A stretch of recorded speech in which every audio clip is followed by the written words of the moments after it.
오늘 예배 가운데 우리 수예배 오신 모든 분들을 또 환영하고 축복하고요.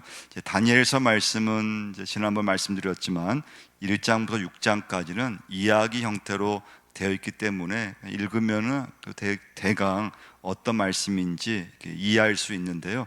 이제 7장부터 8장, 오늘 볼 9장, 또 다음 주에 볼 10장, 7장부터는 다니엘이 이제 꾼 꿈과 환상에 대한 말씀이기 때문에 이건 굉장히 다니엘 자신도 본인이 꾼 꿈인데 환상인데 이게 어떻게 이걸 해석해야 될지 그냥 막막해하는 그런 이제 모습을 볼 수 있습니다.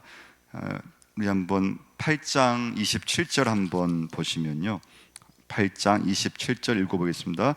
이에 나 다니엘이 지쳐서 여러 날 앓다가 일어나서 왕의 일을 보았느니라. 내가 그 환상으로 말미암아 놀랐고 그 뜻을 깨닫는 사람도 없었느니라. 그래서 다니엘이 꾼 꿈과 환상이 이게 어떤 뜻인지 본인도 이게 알 수 없을 정도로 그것 때문에 근심하고 굉장히 이렇게 힘들어했다는 거예요. 7장으로 한번 가서요. 7장 15절도 한번 보시면요. 7장 15절 읽겠습니다. 나 다니엘이 중심에 근심하며 내 머릿속의 환상이 나를 번민하게 한지라. 그러니까 다니엘이 하여튼 자신이 꾼 꿈이 이게 무슨 뜻일까 굉장히 고민했다는 거예요. 자, 오늘 9장에서의 특징은 뭔가 하면요, 9장은 숫자가 많이 나온다는 게 특징이에요. 숫자. 근데 그 숫자가 그러면 뭘 의미하는가, 이게 또 다니엘로에게 고민거리예요. 한번 9장 말씀 중에서요 24절 한번 보시면요, 24절 읽어보겠습니다. 내 백성과 내 거룩한 성을 위하여 이른 이레를 기한으로 정하였으나니 허물이 그치며 죄가 끝나며 죄악이 용서되며 영원한 의가 드러나며 환상과 애원이 응하며 또 지극히 거룩한 이가 기름 부음을 받으리라. 이른 이레. 그러니까 이제 다니엘서 9장에서의 특징은 숫자가 나온다는 건데요. 24절에서는 이른 이레가 나오고요. 25절 말씀 보시면 끝에 보시면 일곱 이레와 62이레 찾으셨어요? 일곱 이레와 62이레가 나와요.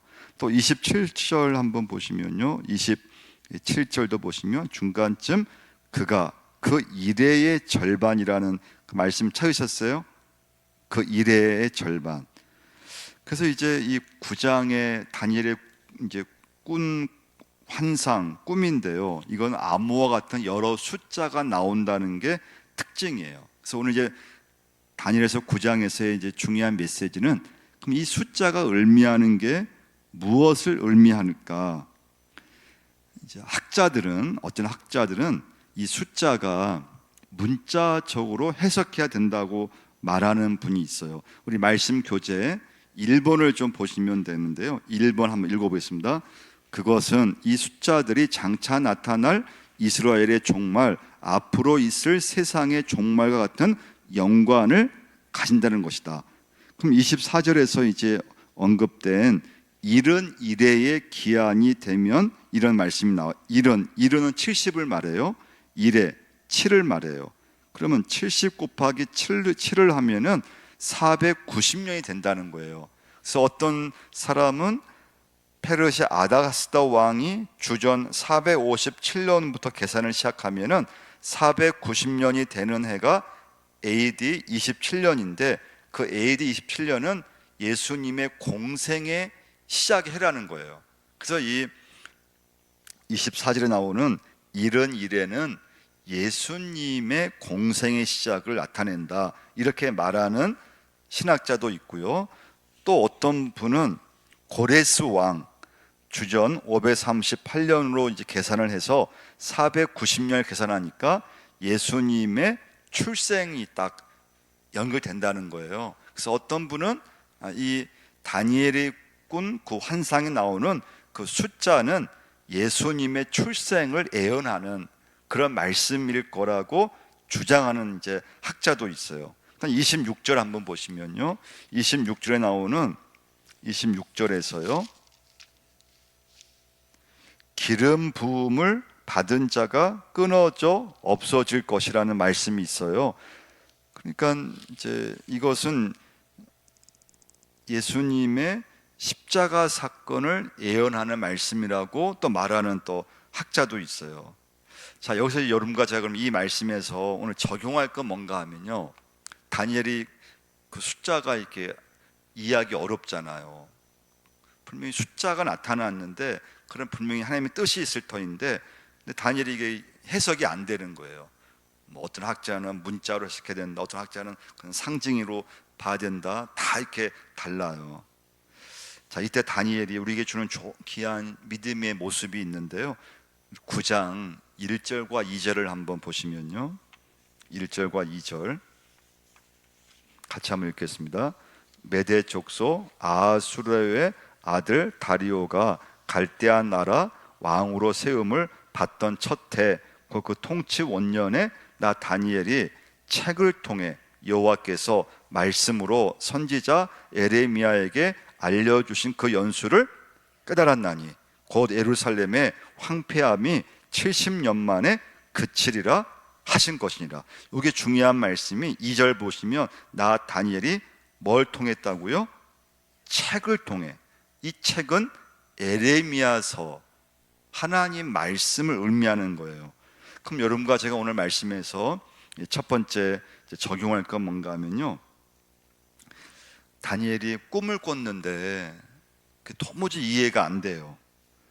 답답하잖아요. 이때 다니엘이 제일 먼저 한 것이 뭔가 하면 하나님 말씀을 가까이 했다는 걸 여러분 꼭 기억하셔야 돼요. 우리 다니엘서 말씀 보면 느부갓네살 왕은 꿈을 꾸고 답답했을 때 사람을 찾았어요. 느부갓네살 왕은 신하들을 찾았고 술객들을 불렀어요. 근데 다니엘은 꿈을 꾸고 환상을 보고 답답했을 때 하나님 말씀을 찾았고 그 말씀을 펼쳤다고 하는 거. 근데 그때 놀라운 그런 다니엘이 고민하는 문제가 해결되게 돼요.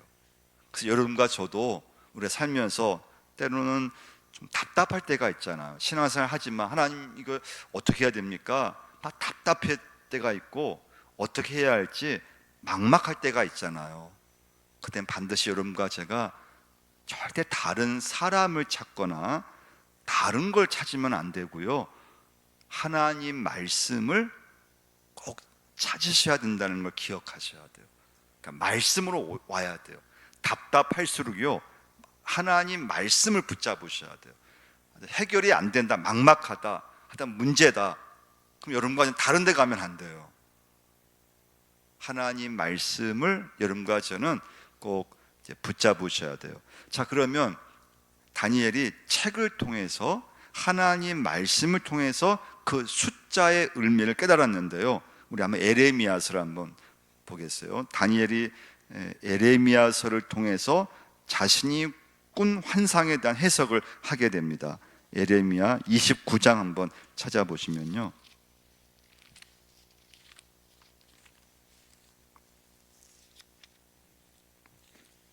에레미야 29장 10절 말씀 보겠습니다. 29장 10절 읽겠습니다. 여호와께서 이와 같이 말씀하시니라 바벨론에서 70년이 차면 내가 너희를 돌보고 나의 선한 말을 너희에게 성취하여 너희를 이곳으로 돌아오게 하리라. 자, 다니엘의 환상에서 나타난 숫자가 있었잖아요. 70이라는 숫자였어요. 70 일곱 일에 할렐루야. 근데 이 다니엘이 답답했을 때 하나님 말씀을 보았는데 눈에 탁 들어왔던 게 뭔가 하면 이 70이라는 단어가 들어왔다는 거예요. 70. 하나님께서 70이라는 숫자를 분명하게 똑똑하게 알려주었어요. 자, 11절 말씀 에레미야 25장으로 한번 가서요, 11절도 한번 보시면요, 25장 11절 읽겠습니다. 이 모든 땅이 폐허가 되어 놀랄 일이 될 것이며 이 민족들은 70년 동안 바벨론의 왕을 섬기리라. 다니엘은 그 숫자가 뭘 의미하는가를 좀 알고자 막 번민하고 근심했는데 다니엘에게 하나님께서 깨달음을 주셨다는 거예요.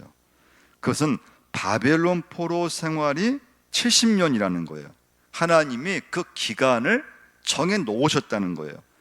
그리고 그 말씀은, 그 예언은 분명히 70년이 이루어질 거라고 하는 말씀이에요. 그리고 70년이 지나면 이스라엘은 다시 틀림없이 회복시켜 줄 거라고 하는 하나님의 말씀을 숫자를 통해서 주신 거예요. 자, 그래서 하나님은 이 다니엘에게 너무 먼 이렇게 미래, 너무 그 먼 훗날을 너무 신경 쓰지 말고 지금 이 현실, 오늘 하루 최선을 다해서 이제 살라는 말씀이에요. 그래서 여러분과 저도 우리가 살면서 너무 이렇게 그 미래에 될 일을 너무 지금 막 걱정하시면 안 돼요. 할렐루야. 너무 이렇게 앞으로 오지 않았는데 너무 이렇게 그 먼 미래, 먼 훗날을 너무 이렇게 앞당겨서 고민할 것이 아니고, 하나님은 여러분과 저로 하여금 오늘 이 시간에 최선을 다하고 오늘 하루 주셨으면은 오늘 하루를 여러분과 제가 기쁘고 감사하게 그 하루에 최선을 다해서 열심으로 또 우리가 시간들을 보낼 수 있는 여러분과 제가 꼭 될 줄 믿습니다. 그래서 여러분, 혹시 여러분이 답답하신 분이 있다면은 우리는 다른 걸 우리는 의지할 것이 없고 우리 말씀을 가까이 하셔야 되고, 하나님 말씀을 여러분과 제가 답답할수록 또 막막할수록 문제가 있을수록 말씀에서 답을 찾아야 된다는 것을 꼭 여러분 믿으시기를 바랍니다. 시편 119편 105절 말씀이죠. 주의 말씀은 내 발의 등이요 내 길의 빛이니이다. 그래서 다니엘은 답답할 때 사람을 찾지 않았습니다. 또 미신이나 뭐 점쟁이나 그런 구판을 버리지 않았다는 거예요. 하나님 말씀을 가까이 했어요. 두 번째 메시지예요. 자, 그 다음 다니엘이 한 것이 뭔가 하면요, 3절과 4절, 다시 다니엘서로 와서요, 9장 3절과 4절, 70이라는 숫자의 의미를 이제 안 다니엘이 이제 어디로 가는가 하면요, 자, 처음에 말씀으로 이제 책을 폈다 그랬잖아요. 두 번째 우리가 적용할 거예요. 3절과 4절 한번 읽겠습니다. 내가 금식하며 배 옷을 입고 죄를 덮어쓰고 주 하나님께 기도하며 간구하기를 결심하고 내 하나님 여호와께 기도하며 자복하여 이르기를, 크시고 두려워할 주 하나님, 주를 사랑하고 주의 계명을 지키는 자를 위하여 언약을 지키시고 그에게 인자를 베푸시는 이시여. 두 번째 다니엘은 기도하는 걸 보게 돼요. 오늘 말씀의 제목이기도 하고 또 계속 우리가 다니엘서를 보면서 다니엘은 기도의 사람이었다는 걸 우리는 계속 알게 돼요. 그러니까 다니엘의 기도는 굉장히 좀 변함없는 기도, 그리고 굉장히 좀 일정한 기도, 그리고 정해진 시간에 딱 이렇게 꾸준히 기도하는데, 우리의 기도 생활은 좀 이렇게 기복이 있을 수 있고 또 막 열심히 하다가도 또 기도 생활 어느 순간 또 멈춰버릴 때도 있고, 근데 다니엘의 기도는 뭐 높은 그런 총리가 되든지 뭐 기도하는 것 때문에 막 문제를 삼고 막 누가 막 다니엘을 막 죽이려고 하고 뭐 변함없이 다니엘의 기도 생활에 큰 특징이 있다면은 그냥 꾸준히 기도했다는 거예요. 그래서 여러분과 저도 기도 생활과 신앙 생활에서 중요한 것은 꾸준히 할 수 있느냐예요. 봉사도 중요한 게 꾸준히 할 수 있느냐. 내 기분에 관계없이, 내 감정에 관계없이, 뭐 바쁜 거 뭐 그 관계없이 내가 얼마큼 하나님 앞에서 내가 예배하는 생활, 또 봉사하는 생활, 또 기도하는 생활, 그 시간을 이제 꾸준히 이렇게 조금 이제 끌고 갈 수 있느냐가 중요한데요. 자, 다니엘이 그 말씀을 통해서 좀 답답했던 것을 해결하고 나서 다니엘은 하나님 앞에 나와서 기도하기 시작해요. 근데 기도의 내용이 뭔가 하면 자복하는 기도예요. 회개하는 기도예요. 다니엘은 답답할 때 말씀을 찾았고 그 말씀에 답을 찾고 길을 찾았을 때 그때 다니엘은 기도하는 걸 우리가 보게 돼요. 지금 여러분이 처한 상황이 어떤 상황입니까? 어떤 분들에게는 정말 답답한 그런 상황을 처한 분도 있고, 또 이제 불안한 그런 상황에 처한 분도 있을 수 있고, 또 굉장히 마음이 어수선한 그런 분도 있을 수 있고, 또 뭔가 이렇게 그냥 뭔가 좀 불안한, 그냥 미래가 불투명한 그런 어떤 상황에 처한 분도 있을 텐데요. 또 뭔가 막 이렇게 좀 부담이 되고 뭔가 막 내 인생을 이렇게 짓누르는 그런 상황에 처했을 때 그때 여러분과 제가 그럼 내가 뭘 해야 되느냐? 말씀을 가까이 하셔야 되고요. 그 다음에는 기도하셔야 돼요. 그래서 말씀과 기도로 우리는 계속 거기서 답을 찾으셔야 되고, 말씀과 기도를 통해서 여러분과 저의 길을, 인생의 길을 그 속에서 발견할 수 있을 수 있기를 축원을 드립니다. 야고보 4장 8절 말씀이에요. 하나님을 가까이 하라, 그리하면 너희를 가까이 하시라. 그러니까 하나님께서 길을 보여주신다는 거예요. 시편 73편 28절, 하나님께 가까이 함이 내게 복이라, 내가 주 여호와를 나의 피난처로 삼아 주의 모든 행적을 전파리이다. 그 다음에 다니엘의 기도의 특징은 뭔가 하면요, 하나님 말씀에 입각해서 기도했다는 거예요.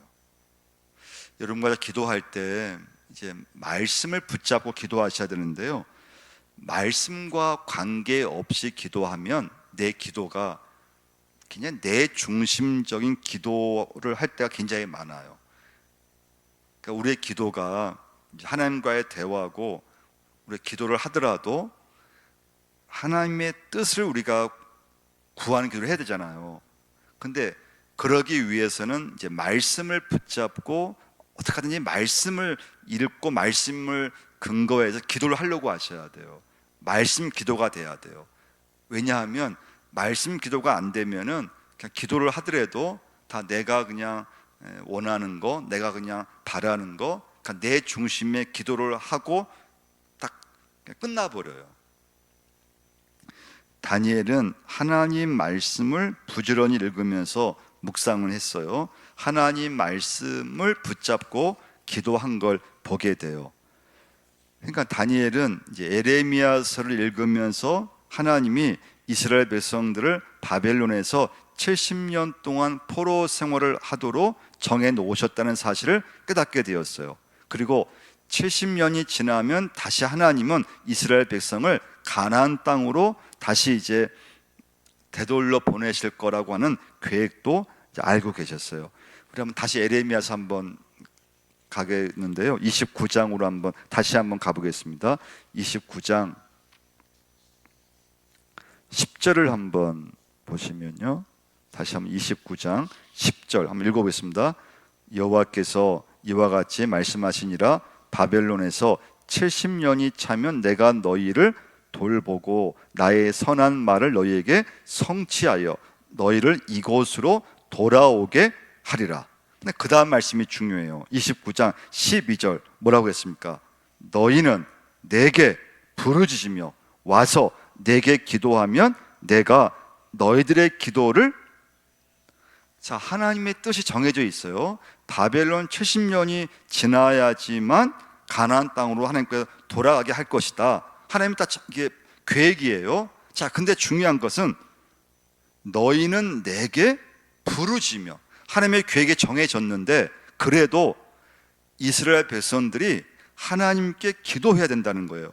내게 기도하면 내가 너희들의 기도를 들으실 것이요. 그 13절도 한번 읽어보겠습니다. 너희가 온 마음으로 나를 구하면 나를 찾을 것이요 나를 만나리라. 그러니까 하나님의 뜻이 우리가 기도할 때 이루어진다는 것이 하나님의 말씀이에요. 그래서 여러분과 저는 그냥 하나님 알아서 해주시겠지 이렇게 그냥 넋놓고 있으면 안 되고요. 하나님의 계획이 다 정해졌지만 그 하나님의 뜻은, 하나님의 계획은 내가 기도했을 때 하나님의 계획이, 하나님의 뜻이 나에게 이루어진다는 것을 여러분 꼭 믿으셔야 돼요. 그래서 기도를 포기하면 안 돼요. 기도 없이 신앙생활을 하려고 하면 안 돼요. 무엇이든 기도를 하셔야 돼요. 먼저 기도하셔야 돼요. 중요한 일이 있으면 먼저 기도하셔야 돼요. 어떤 일이 있으면 기도로 준비하셔야 돼요. 할렐루야. 마지막 세 번째 메시지는요, 다니엘의 기도는 하나님의 영광을 위하여 기도했다는 특징이 있어요. 다시 다니엘에서 9장으로 와서요 18절을 한번 보시면요, 18절 한번 읽어보겠습니다.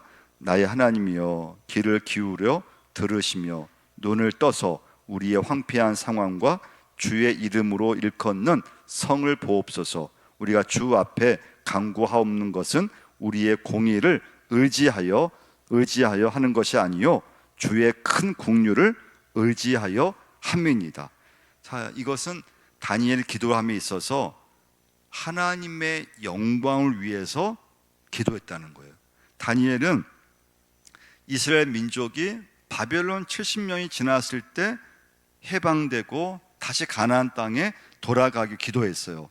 근데 그 기도를 하면서도요 나라를 위해서 기도를 했잖아요. 근데 그 마지막 초점은 하나님의 영광이었음을 여러분과 제가 꼭 기억하셔야 돼요. 이건 너무나 중요한 여러분과 제 기도의 앞으로의 방향이 돼야 돼요. 여러분과 제가 기도할 때 자녀 위에 기도할 때가 많아요. 근데 자녀들이 원하는 거 여러분과 기도할 때 있잖아요. 그렇지만 그때 기도하더라도 자녀의 기도도 목적은 하나님의 영광을 받아야 된다는 기도가 돼야 된다는 거예요. 할렐루야. 여러분과 제가 하는 사업이든 직장이든 기도를 하는데, 근데 마지막 기도의 초점은 하나님의 영광을 받아 달라는 기도로 내 기도가 이어져야 된다는 거예요. 그래서 여러분 기도하실 때 어떤 기도이든 그 기도의 목적이 하나님의 영광으로만 꼭 가셔야 돼요. 자녀 위에 기도할 때도 하나님의 영광을 구하셔야 된다는 거예요. 우리는 내 자녀가 필요한 거, 그냥 어떤 취업, 결혼, 우리는 막 기도해요. 근데 그걸로 끝나면 안 된다는 거예요. 그건 다 우리의 기도가 다 내 중심의 기도일 때 굉장히 많아요. 내가 원하는 거. 그게 또 응답이 안 되면 막 실망하게 되고, 근데 우리의 기도는 하나님의 영광을 위한 기도로 꼭 이어져야 돼요. 자녀 기도든 내 기도든 가족 기도이든 사업장 기도이든 교회 기도이든 모든 기도 제목 여러분과 저의 이 시간부터는 아버지 영광을 하나님 받아 주옵소서. 그 기도의 초점이 아버지의 영광을 꼭 구하셔야 돼요. 자, 17절 한번 보시면요, 17절도 한번 읽어보겠습니다. 그러하온즉 우리 하나님이여, 지금 주의 종의 기도와 간구를 들으시고 주를 위하여 주의 얼굴빛을 주의 황폐한 성소에 비추시옵소서. 그래서 다니엘의 기도의 특징은 다른 게 아니에요. 오직 하나님의 영광을 위한 기도를 하게 되는 걸 보게 돼요. 그래서 여러분과 저도 기도하실 때 이 시간부터 어떤 기도를 하시든지 우리의 기도는 오직 하나님의 영광을 위해서 기도하셔야 돼요. 이게 다니엘의 기도의 중심이에요.